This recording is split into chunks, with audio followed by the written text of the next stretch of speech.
বেলা ১১টায় সায়দাবাদ বাস টার্মিনালে সর্বস্তরের পরিবহন শ্রমিকদের একটি প্রতিবাদী সভা অনুষ্ঠিত হয়। ঢাকা জেলা সড়ক পরিবহন শ্রমিক ইউনিয়ন B-494 এর সাধারণ সম্পাদক মোস্তফার নেতৃত্বে অনুষ্ঠানটি অনুষ্ঠিত হয়। এ সময় সাধারণ সম্পাদক মোস্তফা শ্রমিকদের বিভিন্ন দিক নির্দেশনা দেন। বর্তমান তত্ত্বাবধায়ক সরকারের কাছে আপনারা শ্রমিক শ্রেণী, বিশেষ করে পরিবহন শ্রমিকদের এই দীর্ঘ 15 বছরে একটা স্বৈরাচারী সরকার আমাদের ইচ্ছামতো শ্রমিকদের শোষণ করেছে। শ্রমিকদের যে কোনো সামান্য একটু অপরাধের কারণে অনেককে গাড়ি থেকে নামিয়ে দিয়েছে, অনেক ক্ষেত্রে গাড়ি থেকে বর্জন করে দিয়েছে।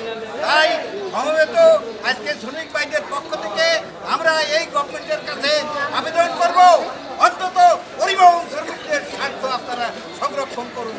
আর পাশাপাশি আজকে আমরা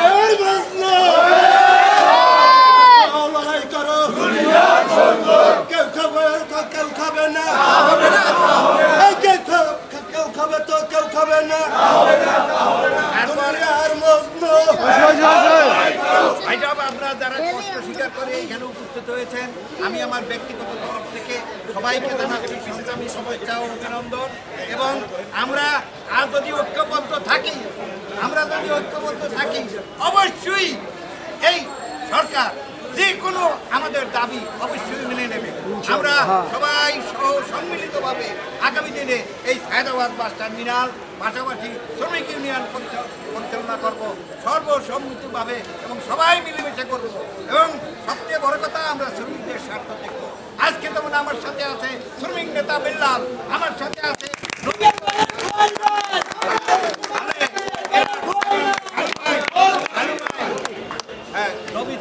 নবী, এর সমস্ত লোকগুলোরে আমরা আরো নেতৃত্ব যারা আছে সবাই আমি নাম বলতে পারলাম না, ভাই মনে কিছু করবে না। এবং পরবর্তী সময় আমরা আচ্ছা যাই হোক, আলম আছে, সবাইকে আজকে নাম বললে কেউ ছোট করি না, ঠিক আছে? কেউ আমি ছোট করব না, নাম সবাই আমার কাছে থাকবে, ঠিক আছে? সবাইকে আন্তরিকভাবে ধন্যবাদ জানিয়ে আজকের এই সেশন এখানেই সমাপ্তি করছি।